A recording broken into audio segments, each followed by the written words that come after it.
오송 참사로 큰 피해를 본 수재민들이 제방을 부실 시공한 기관과 시공사를 상대로 167억 원의 보상금을 청구했습니다. 언제 받을 수 있을지는 막막합니다.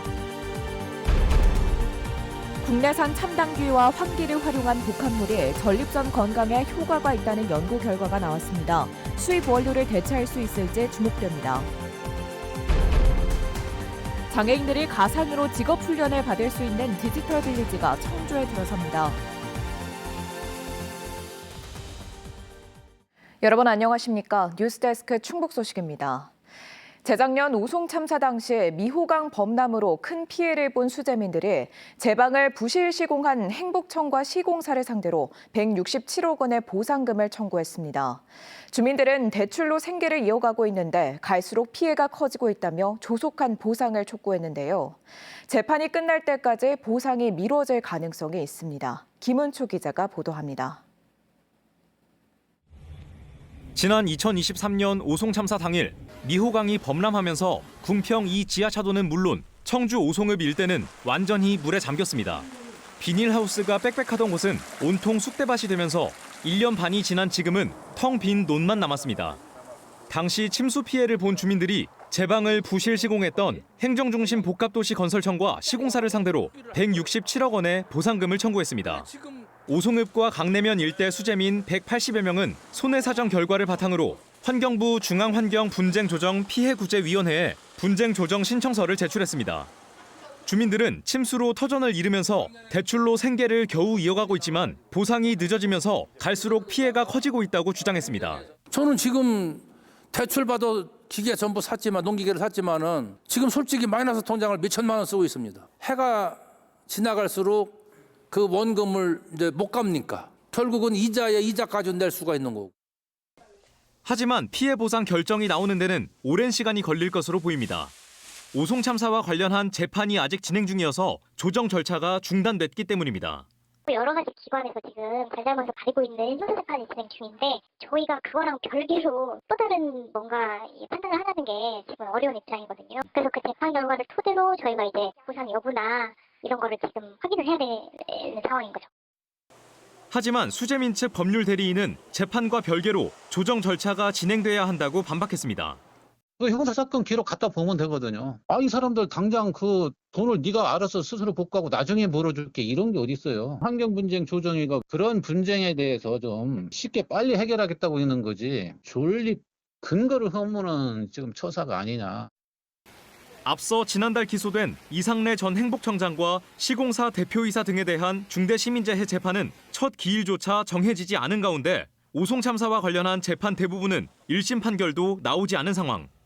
수해 주민들은 조정 절차가 더 늦어지면 일부 피해 사례에 대해서는 먼저 민사소송을 제기할 것이라고 밝혔습니다. MBC 뉴스 김우초입니다. 윤석열 대통령의 탄핵 심판 변론이 마무리된 가운데 진보 성향 시민단체가 대통령의 파면을 촉구했습니다. 충북 참여자치시민연대는 윤 대통령이 끝까지 반성 없이 계엄의 형식을 빌린 대국민 호소라는 궤변만 늘어났다면서 위헌성이 충분히 확인돼 파면할 근거가 차고 넘친다고 주장했습니다. 또 윤 대통령이 직무에 복귀하면 언제든 제2, 제3의 내란을 자행할 수 있어 신속히 파면해야 한다고 덧붙였습니다. 청주국제공항 민간 활주로 신설을 위한 특별법이 국회에 발의된 가운데 충북 지역 각계각층이 모인 민관정 공동위가 환영 입장을 냈습니다. 이들은 도민과 지자체, 지역 정치권이 하나로 힘을 합친 결과라며 중부권 새 도약을 위한 첫걸음이라고 평가했습니다. 또 정치권은 여야 없이 법안 통과에 최선을 다하고 정부도 제7차 공항개발 종합계획에 반영할 것을 요구했습니다.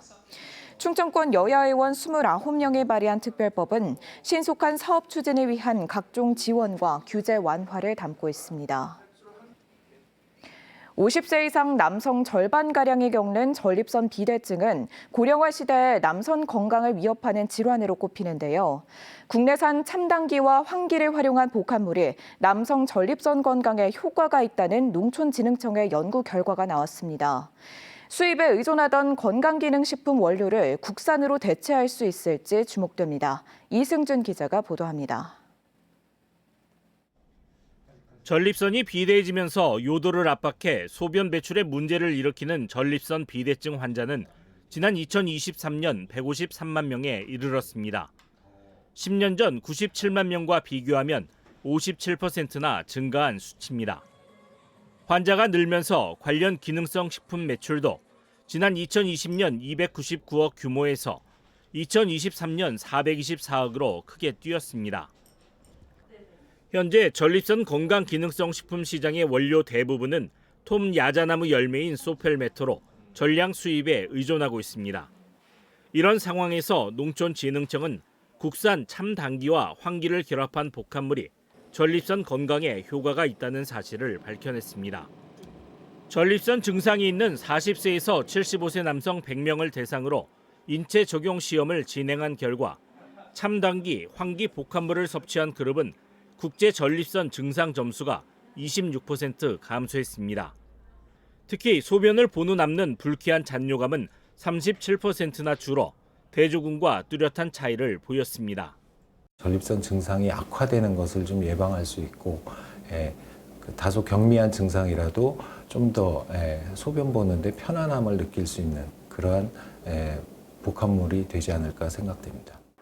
동물 실험에서도 전립선 무게가 39% 감소하는 효과를 확인했습니다. 참당귀와 황기 복합물이 전립선 비대를 유발하는 효소를 억제하는 것입니다. 효과가 있었던 참당귀와 황기를 이용을 한 것이고 복합물을 제조를 한 것은 참당귀 따로 황기 따로 했을 때보다 복합물을 했을 때 더 시너지 효과가 났기 때문에 연구 성과를 바탕으로 참당귀와 황기 복합물은 지난해 11월 식약처로부터 전립선 건강기능성 원료로 인정을 받았습니다. 국제학술지에도 실리며 가치를 입증받았고 현재 국내 특허 출원과 기술 이전이 진행 중입니다. 다양한 건강기능식품을 개발하고 전립선 시장이 지금 소팔메토 위주로 돌아가고 있는데 참당귀, 황기로 대체 시장을 만드는 데 노력하겠습니다.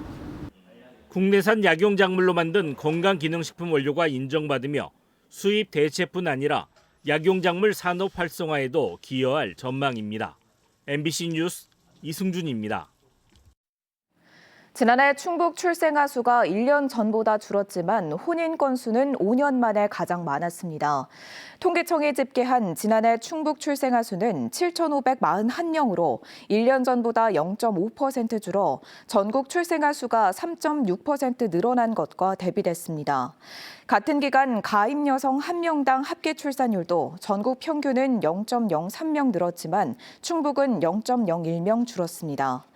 하지만 지난해 충북 혼인 건수는 6,784건으로 9.2% 늘어 코로나19 직전인 2019년 이후 5년 만에 가장 많았습니다. 올해 연말 제천으로 이전할 충북자치연수원 부지에 도립미술관 겸 문학관 조성이 추진됩니다. 충청북도는 연구 용역을 통해 공무원 교육관을 미술관으로, 도민교육관은 문학관으로, 생활관은 작가 작업실 겸 집필실로 바꾸고 구내식당에는 식당과 카페를 유치하기로 결정했습니다. 총 사업비는 국비 40%를 포함한 280억 원 규모로 내년 상반기까지 타당성 용역과 투자 심사, 설계 등을 마친 뒤 2027년 준공을 목표로 잡았습니다. 장애인들은 직업 훈련을 받을 때 한정된 시설에서 충분한 훈련 시간을 확보하는 게 쉽지 않습니다. 이런 부족함을 디지털 훈련으로 보완할 수 있는 디지털 빌리지가 청주에 들어서는데요. 다양한 스포츠 체험과 사회 적응 훈련도 가상으로 가능하다고 합니다. 신병관 기자입니다. 청주시 장애인 직업 적응 훈련센터. 발달 장애인을 대상으로 한 바리스타 교육이 한창입니다. 에스프레소를 추출해 커피를 만들고 손님에게 서빙까지 기술 하나하나를 반복을 통해 익혀갑니다.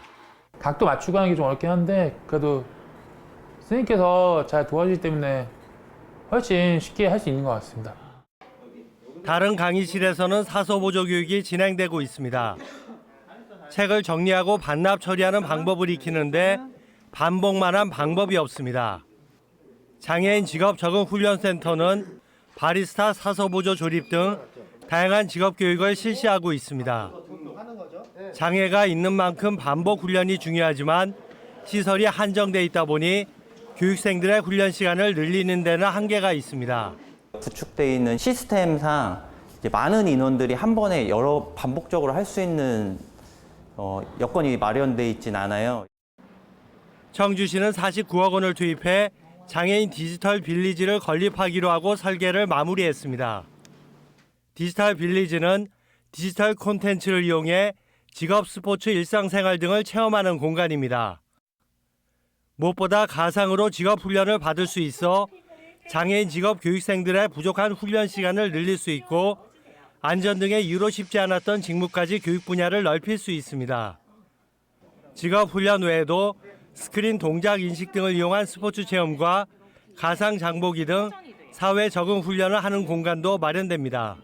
디지털을 접해서 또 가상이나 증강현실을 통해서 재활이나 아니면 사회생활을 적응하는 데 장애인 디지털 빌리지는 오는 4월 착공해 11월에 완공될 예정입니다. 무엇보다 다양한 디지털 콘텐츠를 개발하는 데 청주시는 주력하고 있습니다.